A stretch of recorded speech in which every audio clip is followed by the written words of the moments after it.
L'interview sur 13 TV. L'interview sur 13 TV. L'interview sur 13 TV. L'interview sur 13 TV.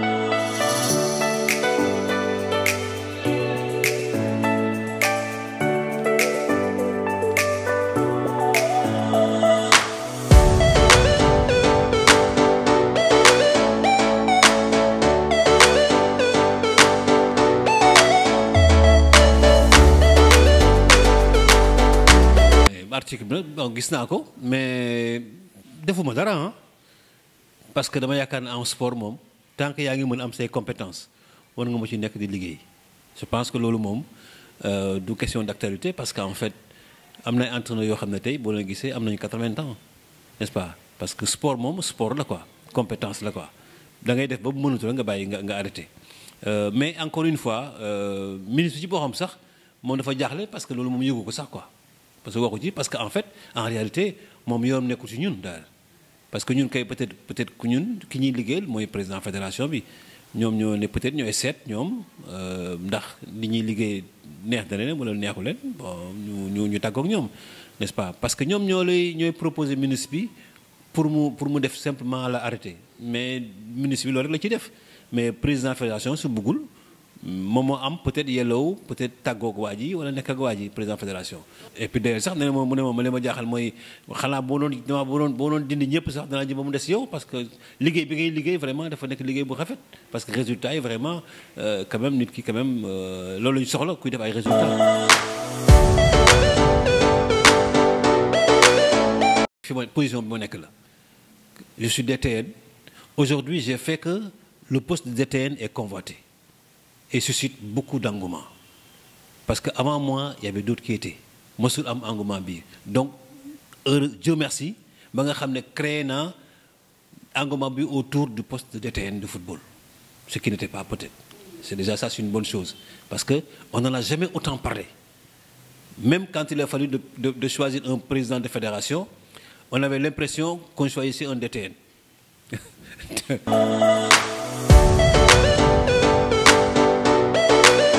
DTN basket DTN athlétisme DTN yeneen DTN yi mais li ñuy voyager ak laa voyager c'est-à-dire que aujourd'hui bu fekkoon ne man rek maay def loolu mais ñu xam dafa bokk samay prérogative bu fekkoon ne tey bokkuloon samay prérogative du ma dem man j'ai le droit de voyager avec toutes les équipes nationales parce que en fait man la ñu jox ma gérer loolu. Dans mes missions, je suis chargé de gérer les équipes nationales.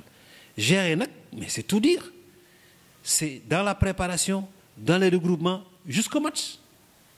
Mais si le match se joue à l'extérieur, pourquoi si le match est à Dakar, je suis avec eux et je suis sur le terrain, et si le match est à l'extérieur maintenant, non, j'attends, je laisse étude. Non, c'est contradictoire. C'est contradictoire. Ni may demee équipe A laay demee yëpp. Mais parce que peut-être équipe A la ñuy wane. Barke dem maa ngoon Niger amul équipe boo xam ne mi ngi dem si déwuma cadets yi j'ai préféré faire partir Diaby parce que également aussi à un moment il faut faire tourner les choses également aussi Diaby était parti cette fois-ci c'est Serigne Saliou qui est parti avec l'équipe des U20 n'est-ce pas moi je suis là parce que également aussi affaire bi noonu la mais loolu ci samay prérogative la bu fekkoon ne tey président fédération nee na ma woon tey doo dem ak équipe yi mais ma toog.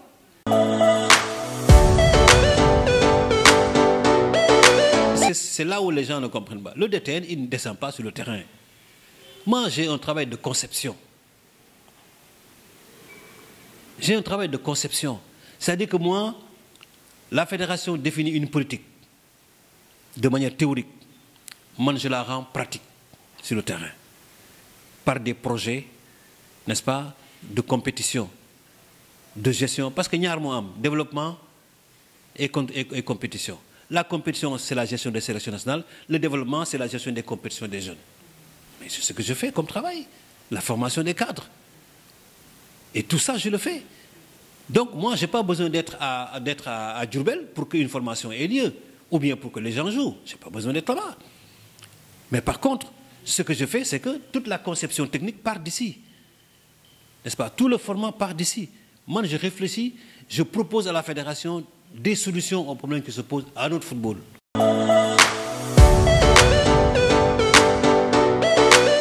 Quand moi j'arrivais pour la première fois, la première chose que j'ai dit, c'est qu'il faut chercher la visibilité. La visibilité, c'est quoi? C'est qu'on se rend compte que nos compétitions de jeunes, on n'y participe pas. Il faut y participer. Le président m'a dit comment il faut. J'ai dit, monsieur le président, nous avons un centre technique. Il faut qu'on le reprenne. Il nous a accompagnés dans ce projet-là. Il a mis beaucoup d'argent. Parce que j'ai dit, le jour où nous aurons un lieu pour nous préparer régulièrement, parce qu'on a le potentiel. Mais malheureusement, ce que j'ai constaté, parce que j'étais entraîneur de jeunes, c'est qu'en fait, on attendait un mois de la compétition pour se préparer. C'est parce qu'également aussi, on nous refusait la préparation parce qu'en fait, on n'avait pas un lieu pour se préparer. Soit c'est au CNEPS ou dans un des hôtels. Et l'État n'avait pas de moyens pour nous mettre ça. J'ai dit, mais le jour où on aura notre centre de formation et dans lequel nous pouvons nous préparer autant de fois que nous voulons, je vous assure que nous allons avoir des résultats parce qu'on a le potentiel de joueurs qu'il faut. Et quand on l'a fait, en un an, on a vu les résultats.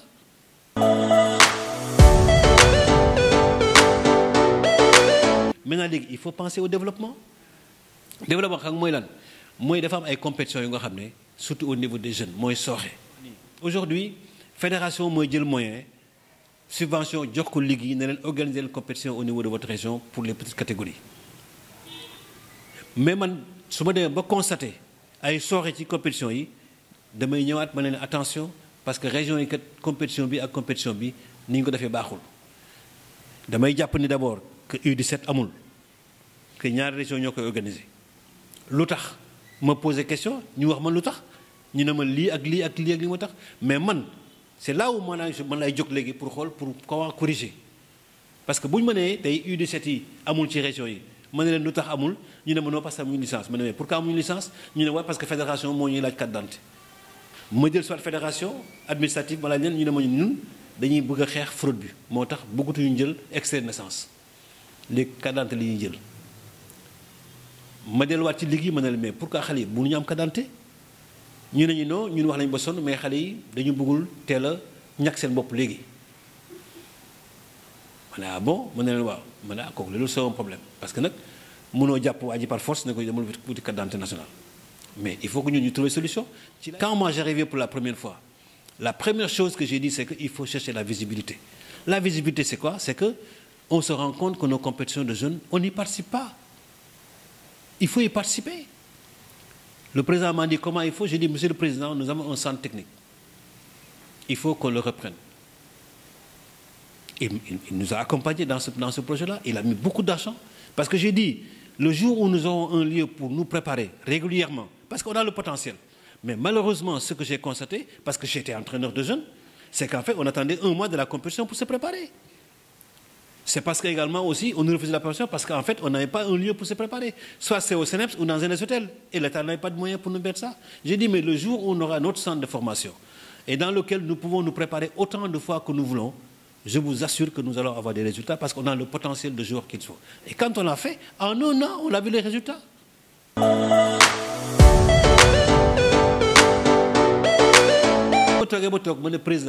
Ce qu'il faut faire, c'est une équipe qui a un cahier de charge imposer ñu am U17 ak U20 mooy Ligue 1 et Ligue 2 parce que ci cahier de charge bi la mais ñooñu comme que cahier de charge da leen imposer on va proposer une compétition U17 bu nga xam ne ñoo amoon duñ ci def dërëm ñooy financé lépp donc je vais l'inscrire comme un projet forward ma déroulé ko noonu laa def mais malheureusement bi projet bu ma génnee mais à ma grande surprise mais président club yi ñoo ko njëkk a fët mais diaboliser ko naan oui pourquoi Ligue Pro pas amateur pourquoi nangam ak nangam tu vois j'ai pas compris alors que dafa nekk lu nga xam ne lu baaxoon na au moins dañu am benn compétition U17 mais de toute façon la bataille n'est pas finie parce que man bàyyeeguma parce que parce que bëgg naa ko mettre en place waaw bëgg naa ko mettre en place donc li ñuy wax nii au yëpp n'est-ce pas football bi mi ngi dox compétition yi jeunes yi mooy xaw a sooxe te mooy blocage yi ñu def nii.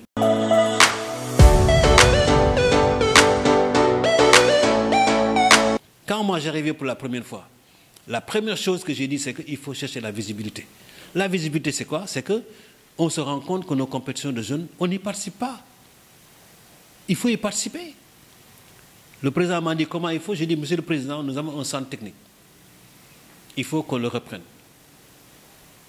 Il nous a accompagnés dans ce projet-là. Il a mis beaucoup d'argent. Parce que j'ai dit, le jour où nous aurons un lieu pour nous préparer régulièrement, parce qu'on a le potentiel, mais malheureusement, ce que j'ai constaté, parce que j'étais entraîneur de jeunes, c'est qu'en fait, on attendait un mois de la compétition pour se préparer. C'est parce qu'également aussi, on nous refusait la préparation parce qu'en fait, on n'avait pas un lieu pour se préparer. Soit c'est au CNEPS ou dans un hôtel. Et l'État n'avait pas de moyens pour nous mettre ça. J'ai dit, mais le jour où on aura notre centre de formation et dans lequel nous pouvons nous préparer autant de fois que nous voulons, je vous assure que nous allons avoir des résultats parce qu'on a le potentiel de joueurs qu'il faut. Et quand on l'a fait, en un an, on a vu les résultats. Ce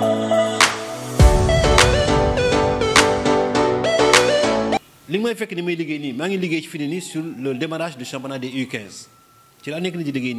Parce qu'on va démarrer au mois de juin. Intersélection départementale et ensuite intersélection régionale. Aujourd'hui, les 45 départements ont leur sélection de U15 avec la CONEF, qui est devenue un organe affilié à la fédération maintenant. Parce qu'on doit démarrer, le financement est déjà sur place. Donc on va commencer la compétition, n'est-ce pas? Parce qu'on va déboucher effectivement sur l'équipe nationale de U15. Et également aussi le groupe de U15 des 40 qui vont aller intégrer Guéréo.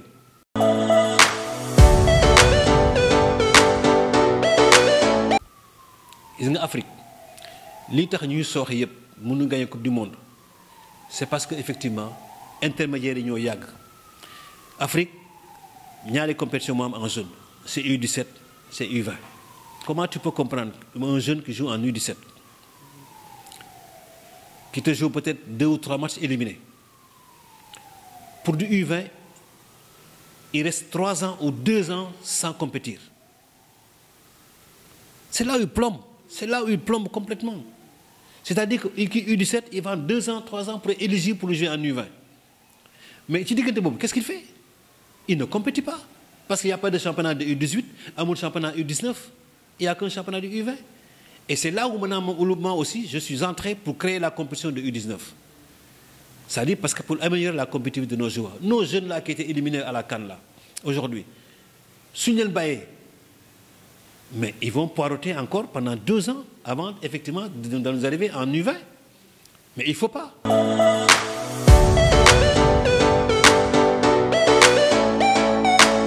Berkat de Mangon Ziguinchor, parce que le football féminin également, j'ai un projet là-dessus, avec les écoles d'établissement scolaire à forte densité féminine. Et j'ai ciblé la région du Sud comme étant la région cible du football féminin. Et j'étais parti pour signer effectivement avec la convention avec l'IA de Ziguinchor, pour effectivement avoir la possibilité d'intégrer les établissements. L'équipe de au Sénégal départ filles, n'est-ce pas, jël ce drapeau bi, après dem continuer préparation. Donc il y a la première partie dañuy dem Espagne, après continuer dem Égypte parce que Égypte faut jouer le match contre Nigeria. Non, ben match amical lañu am moy contre Nigeria ak benen match bu nga xamné peut-être bu ñu nekké en Tanzanie dinañ ko jouer avec une équipe locale.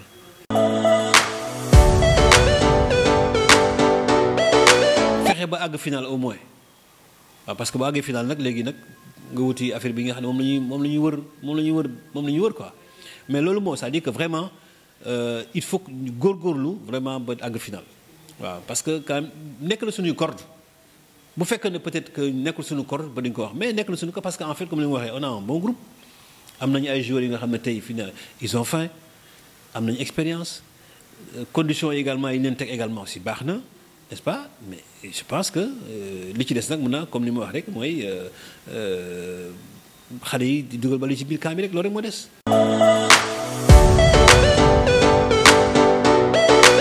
Non mais je pense que waxtaan nañ ci la dernière fois bi ñëwee fii parce que quand même xool nañu un peu quand même la Coupe du Monde. Aussi, il y a des mesures qu'on a prises aussi. Il y a des mesures qu'on a prises aussi parce que quand même, beau sentir que ni amna ay grincement ak yo xamné surtout ñi fess woné sen bop déjà bo yakar né ñoñu peut-être que mën nañu yaxat peut-être da ngay moytu peut-être. Donc il y a eu des mesures pour aussi quand même pour essayer faire en sorte que groupe bi li ma la mën a xam mooy le groupe vit bien c'est un groupe sain groupe bi c'est un groupe sain c'est un groupe qui vit bien mais nag comme ni bëñ ak lamiñ ñoo dëkk mënuñu il faut que ñu daje mais loolu mënul ñàkk sax ci groupe mais en tout cas sur l'atteinte l'objectif qu'on s'est fixé le groupe est conscient de ça maintenant loolu nag liggéey de tous les jours la liggéey de tous les jours man mii sama fi laay toog sama bureau yenn saa yi ma ñëw si jékki jël sama téléphone woo benn joueur waxtaan ak moom parce que loolu la également aussi parce que ça aussi c'est pas seulement attendre le regroupement bu joueur yi ñëwee mais comme que ñun am na fu ñu leen féete te it jox nañu également benn respect bi n'est-ce pas souvent je prends mon téléphone je discute su ma yëgee dara ci sa famille wala ma yëg dara ci yow ma woo la yaa may dëgg partage ko ak yow yaa may dëgg waxtaan ak yow également aussi ñaax la également c'est comme ça noonu la te ni ma koy defee la ko ñeneen ñi defee également aussi parce que noonu la aussi également aussi parce que ay jeunes lañu ay jeunes lañu am na lu ñu ëppee expérience n'est-ce pas te affaire u réew mais ñun ñëpp ñoo ko bokk donc loolu li ngay wax nii tous les jours ba jour match bi mais duñu noppee effectivement di gën a améliorer l'état d'esprit bi gën leen également ñaax gën leen dugal dans la compétition gën leen won également aussi di nga xam ne mooy li ñi bëgg parce que xam nañ ko ah xam nañu loolu ils savent que vraiment mais il faut gagner te donc loolu ça vient d'eux-mêmes Gana def la fi interview boo nga xam ne boo ko lire mais tu sens que c'est des garçons qui sont devenus mûrs maintenant mûrs très mûrs donc je pense que c'est ça qu'il faut waaw